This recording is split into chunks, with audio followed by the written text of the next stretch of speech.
Hey, this is Kat, the lead boss with the Revenue Accelerator Podcast, and I have my guest today, Breanna Gunn. Now, watch out. She definitely writes, let's say in quote, killer copy, but she won't actually kill you. So, Bree, can you tell us a little bit more about yourself and why people actually and should care? Sure. So I'm Bree. It's nice to meet everyone out there in your listenership. I am a conversion copywriter and ghostwriter, and I have been writing copy for 11 years. My goal is to make the people that read your words, the words that are created by your copywriter or yourself, go, yes, I need that, so that the sales process is so much easier. Yes, awesome. Love it. There's a lot of people out there who they think they can write copy. Yes, there Right. are. So bless their heart, right? It's very Southern, bless their heart kind of I situation. bless lots of hearts. Right. So, you know, you get to a point in your business where you realize that, you've kind of gotten some handle of copy if you're not already kind of adept at being a copywriter like yourself, right? So not everybody has that brilliance, but they might have good enoughness, if you will.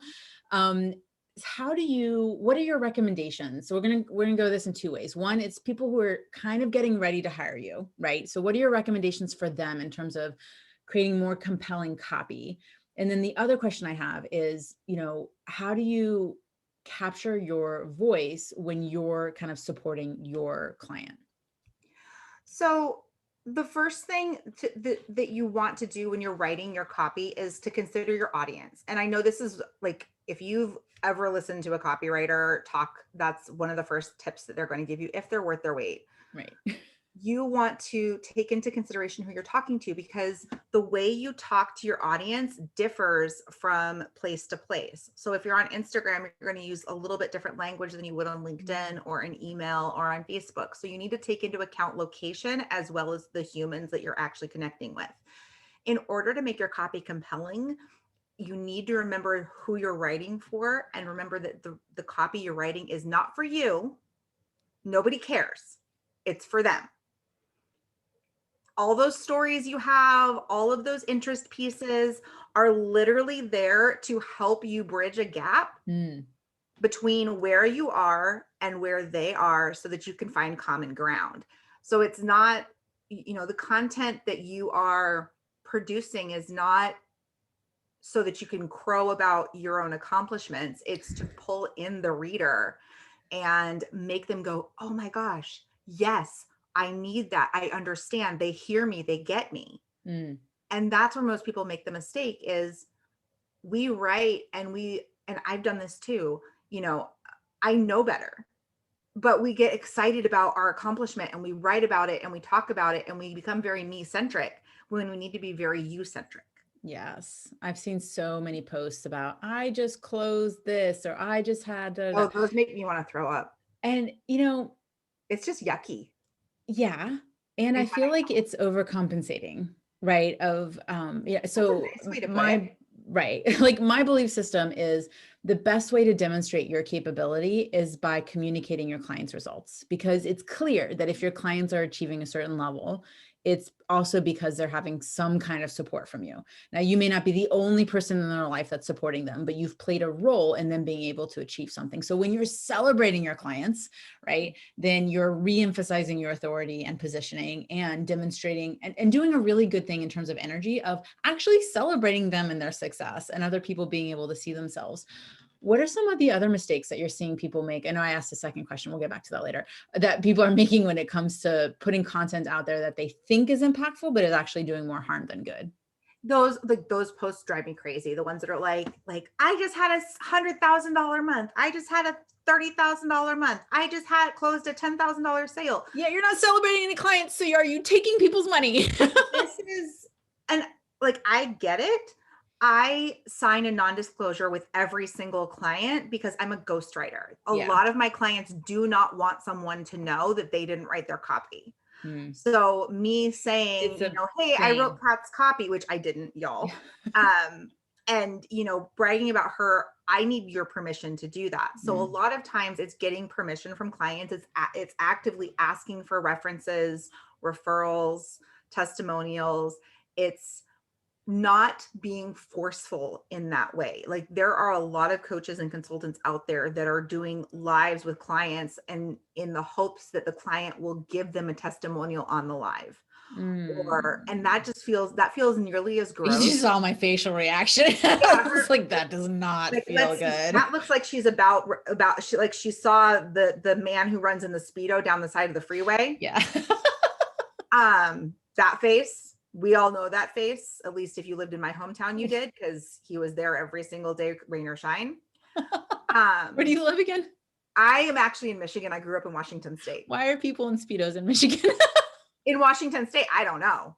But I swear every day he was like his little jogger shoes, his Speedo, and he was just like booking it down the side of the highway. Come to find out, apparently he'd had a heart attack or something, and his doctor told him he had to exercise every day in order but to not in a Speedo. But maybe not in a Speedo, because we're not Michael Phelps. Yeah, no. But when you're putting that content out there, it's being the impactful piece is the piece that resonates. And if you don't have that resonance in there, if you don't have that, me too, oh my gosh, yes, I feel that, I hear that, I say that, then you need to go back to the drawing board. You need to do some more market research. You need to talk to some actual human beings, because let me tell you, your avatar is broke because they're fake. They've got no money.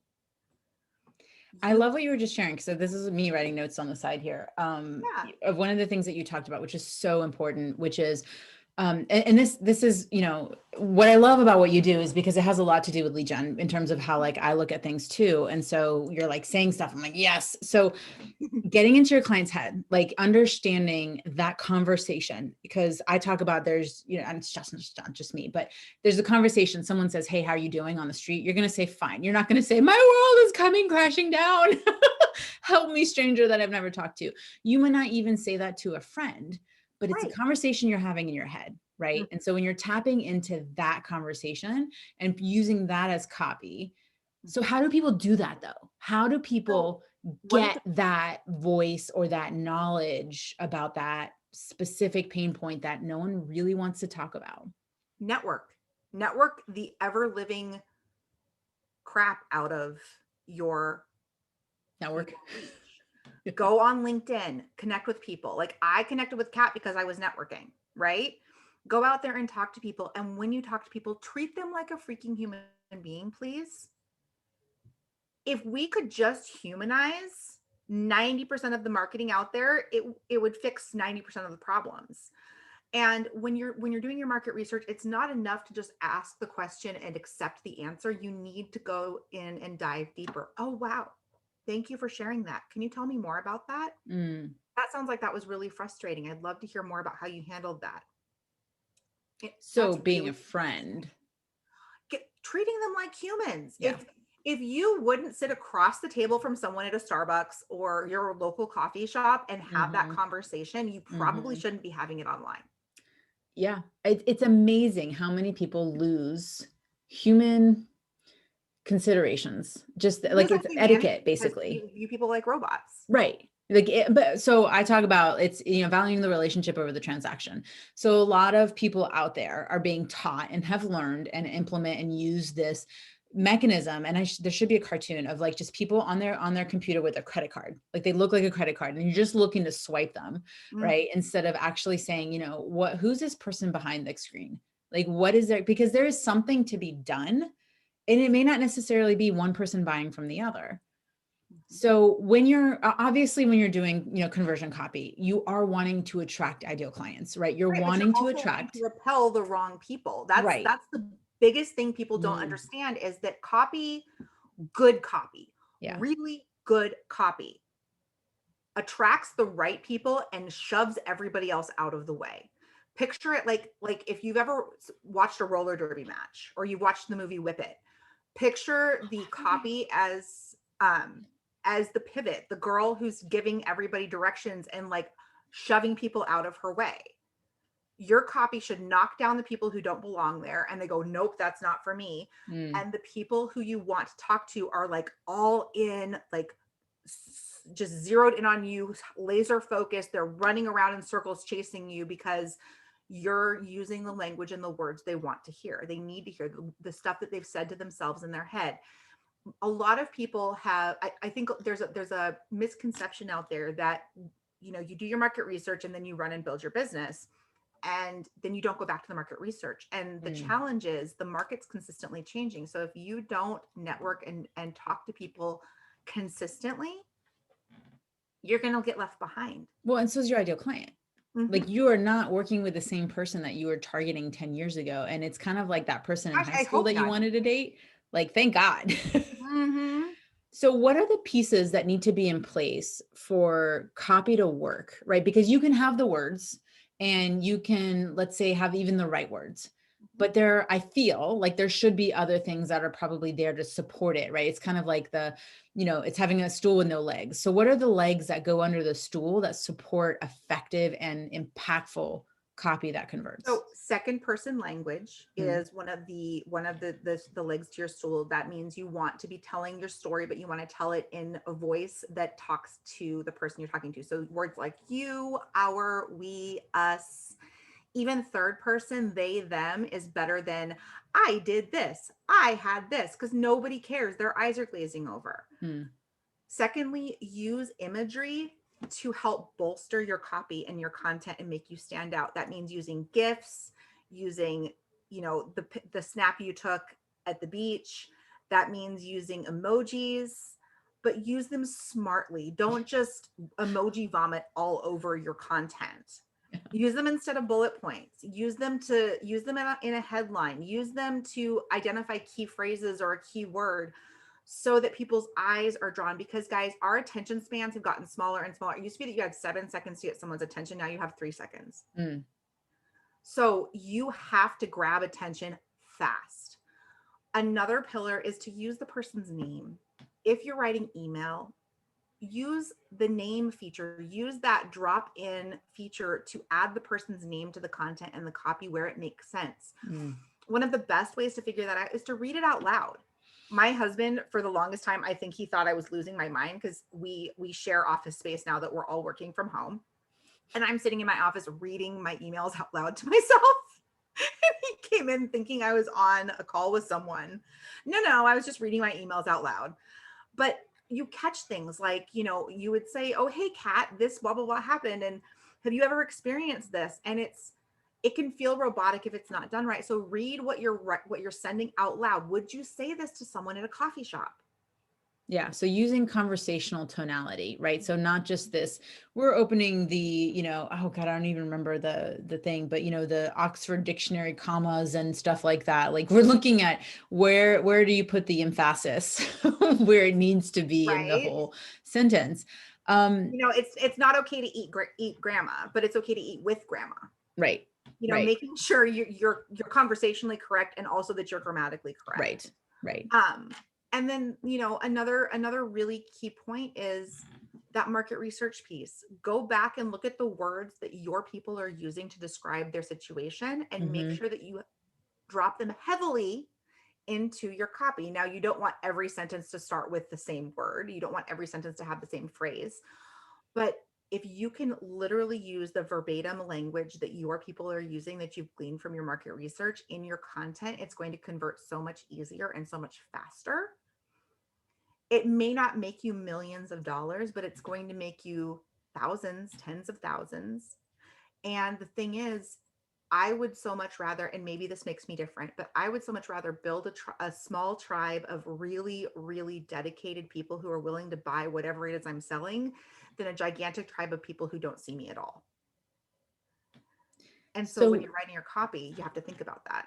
Yeah. Well, and so that was going to actually lead into my next question, which is, I know that not everything is formulaic, but there tends to be a process or, maybe we call it a formula, a process, whatever it is. So what is a mechanism or a formula or process that helps you or your clients create copy that converts? Like, is it, opt-in, nurture sequence, sales sequence, nurture, like there's different things. And then if you break it down into the email, is it a standard, start with a attention grabbing headline, whatever, blah, blah, blah. There's a formula for everything, right? Like, that. And there are different formulas for different types of businesses, for different types of audiences. So I think the first piece is not being married to any one specific formula, because what worked for Kat may not work for my audience. What works for me may not work for you. So not being married to having it have to look just like the one trick pony kind of, the one trick pony, or the program you bought, or that person that you've been following forever. Being willing to test and try new opt-ins is a really great way to see what your audience responds to. So I always encourage people, if you haven't tried a webinar, try a webinar. If you haven't done a checklist or a challenge, try a checklist or a challenge. If you have 3 to 5 different entrance points to your email system, because everyone learns differently. Everyone processes differently. So you need to have auditory, you need to have visual, you need to have tactile. If you can, print this out, use this journal, use this checklist. Give people as many different types of content as you can so that they enter your world in a way that is comfortable for them. And then you can funnel them, for lack of a better word, into a nurture sequence that's educational. Because the biggest mistake I see out there is everyone's like, oh, a funnel should sell.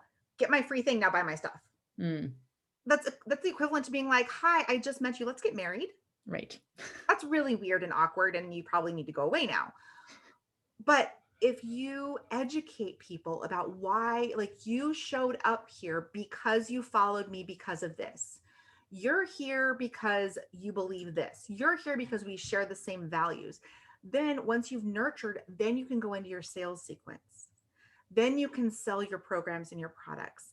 You have to balance the nurture piece with the sales piece. Otherwise, you're building nothing. And the same goes for social media.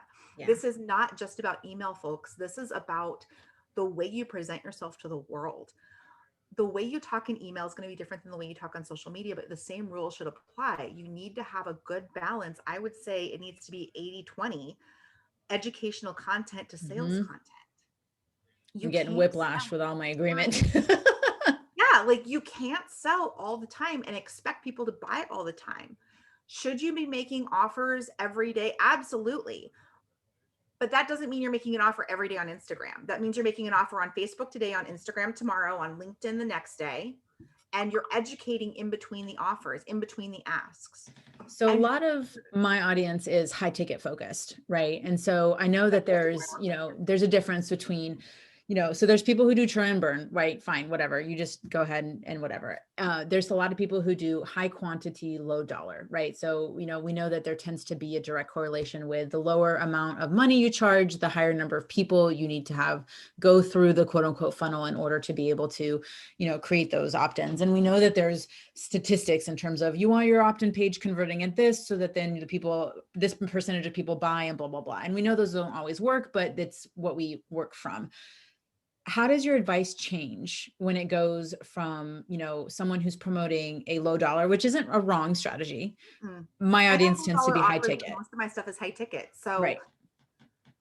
The low dollar offer is a great way to get people to get their feet wet. If you picture your business, the offers that you're offering people, like a lake, your low ticket offers are right off the beach. They're that sandy spot where you can kind of dip your toes in and test before you get into the deeper water. You need to the challenge with the low end offers is you need to massively over deliver on the back end, so that people go, oh, if I spent $97, if I spent $27 and I got all of this, what happens when I spend $2,000, $3,000, $4,000, $5,000, $6,000? So that you set up an expectation of high delivery. Now, if you are straight high ticket, you don't need as many people to come through your funnel.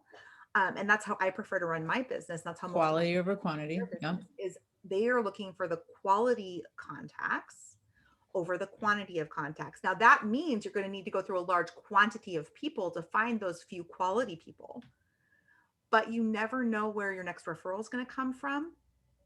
You never know where your next business partner might come from. You never know where your next speaking gig or podcast guest spot. So if you're high ticket and you're not Amy Porterfield and you're not Marie Forleo and you are less well known or not as known,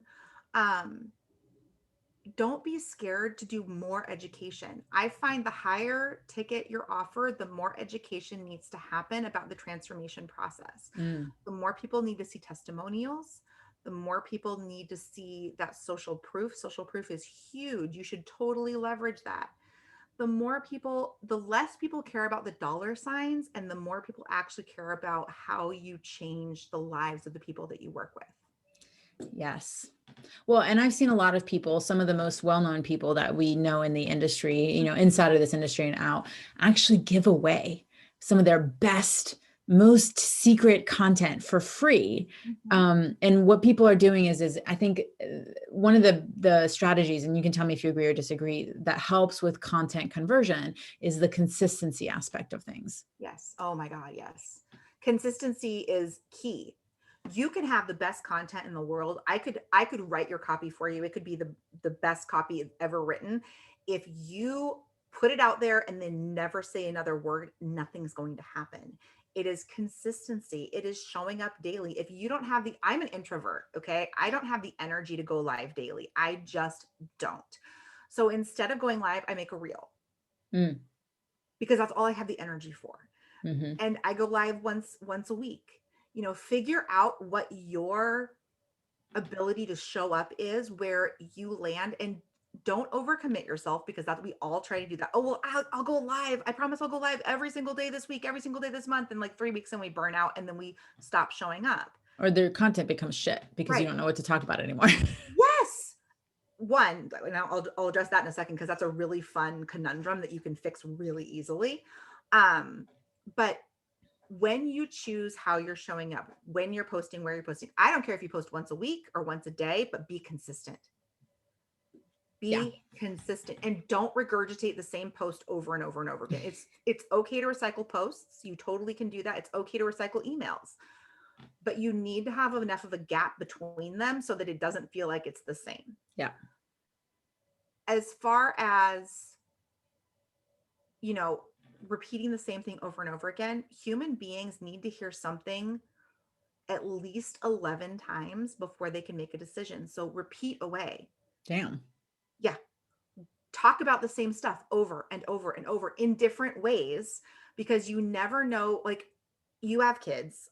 I have kids. Some of the listeners might have kids. If you don't, you've probably babysat. I've only ever had to tell my daughter to chew with her mouth shut once, and she listens to me. You tell your child something once, and then you have to say it again, and then you say it a third time, and then you put on the Batman voice and you say it a fourth time, and then your head spins in circles and you say it a fifth time, and then the neighbors hear you screaming it the sixth, seventh, and eighth time, and then the child does the thing. Or then someone else tells them not to do it, and it's like, oh, Right. So, why didn't anybody tell me sooner? and that's a great point, is you don't want to be the person who says it once and then your quote competition, because I really don't believe in competition, but the other person in your industry says it 6 or 7 times, and because they said it 6 or 7 times, that's the light bulb moment. Yeah. You want to be the person repeating it over and over again to give people that light bulb moment. Well, and it's repeating based off of your specialization and your expertise, right? The last thing that anybody ever wants to do is prepare your clients to buy from someone else. Right. I see it happen all the time on sales calls, where sometimes some kind of objection is thrown up and the client doesn't know how to manage it. That would be my client. So the person doesn't know how to manage the objection, and not that you have to be forceful about it, but the last thing you want to do is, again, prepare the person that you're talking to buy from someone else, because of things like lack of consistency, because of an ability to overcome the objection, or because you're not generating the right lead in the first place, which kind of, you talked about languaging. And one of the things that I kind of wanted to highlight was, we hear this from both of our clients, I'm sure, and from people out there in the world, which is, I'm not talking to the right people. Right. So I've got people opening my emails and they're not clicking to buy, or they're going to the sales page, or when I get to them on the phone, it's not the right person. So where would you tweak what in that whole process, from like connection to client, like getting the person to, and this feels very forceful, but this is the goal, right? Is to send an email or post something with a call to action that gets them to the sales page, and either gets them the book call because it's high ticket, or gets them buying the course or whatever it is that you're selling. What needs to be there to help more people actually process their credit card. It's the education piece every single time. When people typically bring me in because they've had a copywriter and that copywriter sucked or bombed. I actually have a gal who paid a $1,000 rush fee because she hired another copywriter, got the copy back, and literally was like, a fourth grader could have written this. Mm.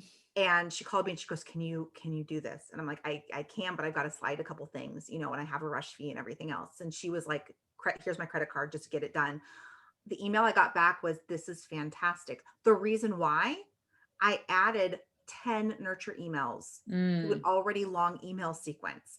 And I took those 10 nurture emails, secret hack of copywriters, and turned them over into social posts. Yep.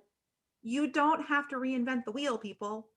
And the thing is, you don't have to repeat the same thing over and over and over again on the same channel. You can say the same thing across multiple channels and leverage yourself so you look like you're everywhere, but you're really not. Yep. It's adding that nurture piece. It's more storytelling. It's more relationship building.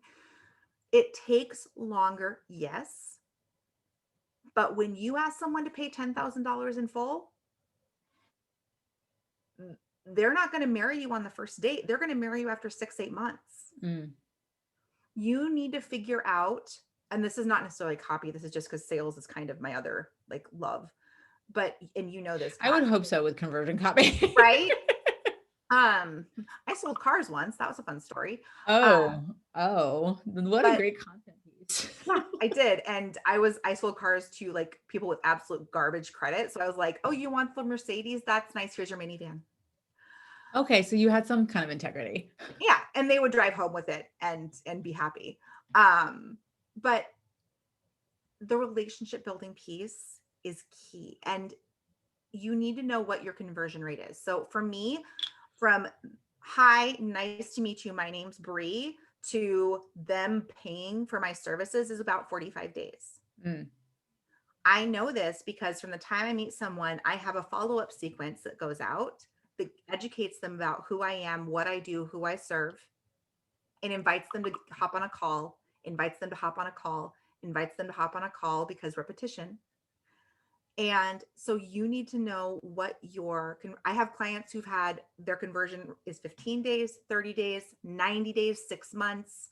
But knowing what your average conversion rate is will give you the structure of your posts.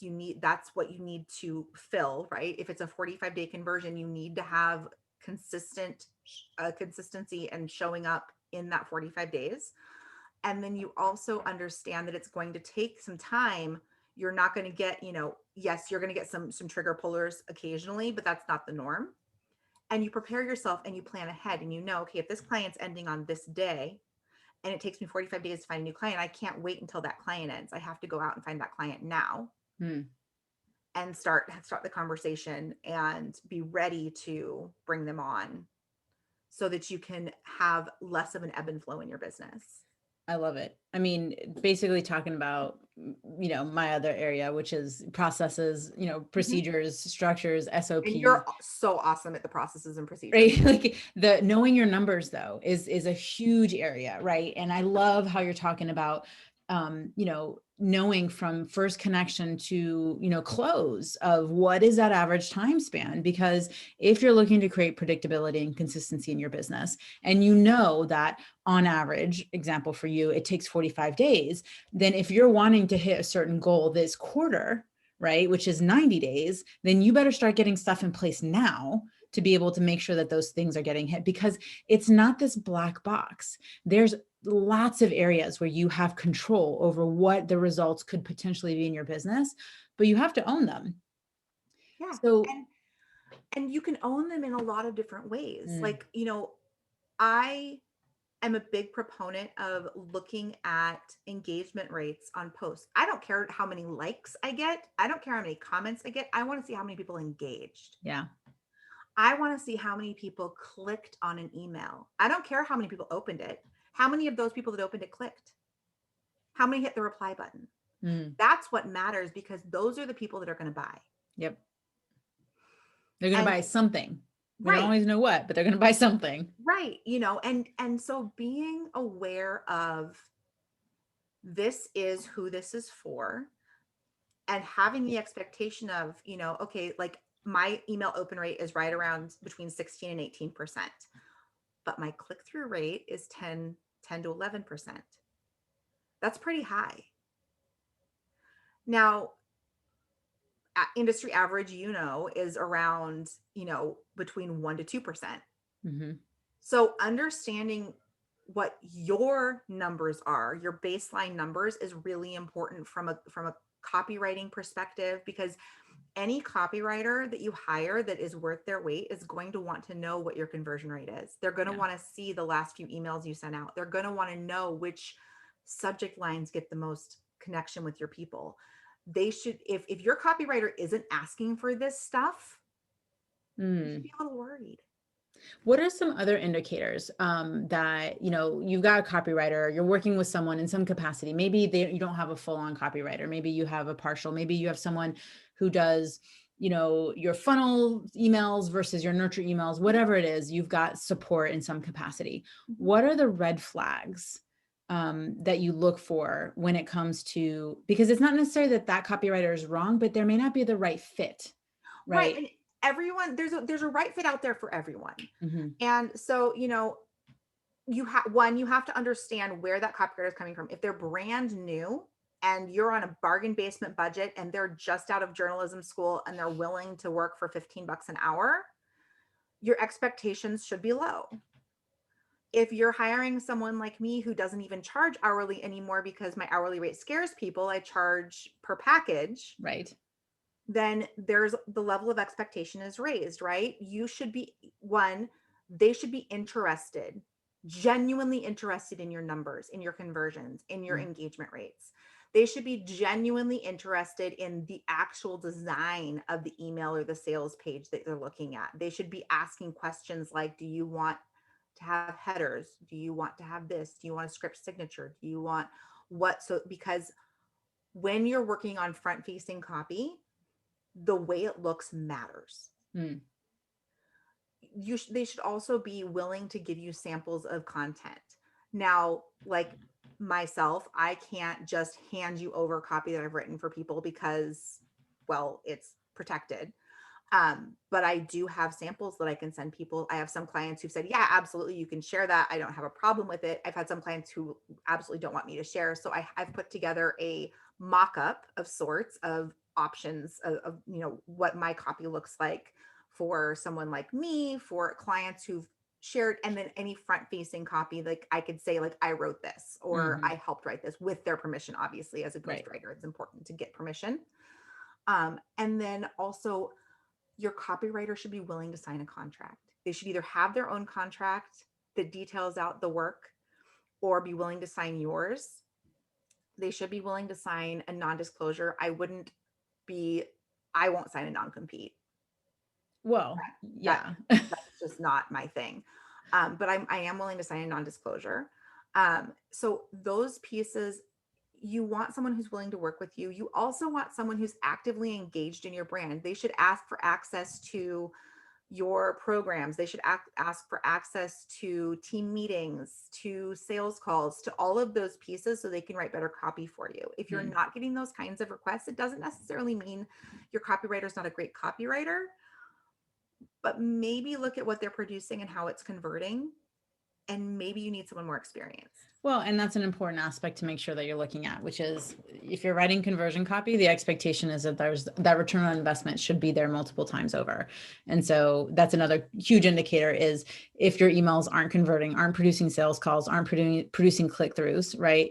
There is a point where different people are responsible for different things, but at the end of the day, if there's no sales, and you've done everything you're supposed to do in terms of the business owner, in terms of delivery and whatever, delivering on the challenge, delivering on the you've been emailing your list. right. You have you can. I always ask people, what are your stats for your previous launch of this? Mm-hmm. What's going on? What happened previously? And if this is the first time launching, I let people know, typically when you're launching a course or a program, it takes offering that same program 3 to 5 times for you to actually be able to fill it. Right. It's that repetition thing. Absolutely. People need to see it and then they get FOMO. Bree, you've been so great. You've dropped a lot of value, and I'm sure you have, I know you have this amazing thing to provide people right now as a next kind of action step. So how can people learn more about you and more about your process and how they can get support from you? So you can find me at breannagunn.com or anywhere on social media at the Breanna Gunn. And I put together a 5-day challenge to help you find your right fit clients through market research effectively, quickly, and painless. There's no sales pitch. It is literally just a 5-day challenge. You can go to breannagunn.com/5-day challenge and sign up there. And I will give you my exact steps to getting your content out there, becoming more visible so you can find the right people. Beautiful. So that'll definitely be in the show notes in case you guys weren't able to write that down real quick. Breanna, any parting words or, words of wisdom, if you will, for people who are actively engaged in creating conversion copy and wanting to get support? If you are writing copy and it's not converting, reach out to me, to another copywriter, to someone who is in marketing, and have them take a look at your content. Don't be afraid to ask for help. Most of us are not scary. I can't stress enough how much you need a tribe. Mm, Go find the people you can rely on. If things are not working the way you want them to work, don't put yourself in a vacuum. Go out there, make those connections, find the people to help you. beautiful. Thank you so much, Bree, for being on today. I really appreciate it. Thanks for having me. This was fun.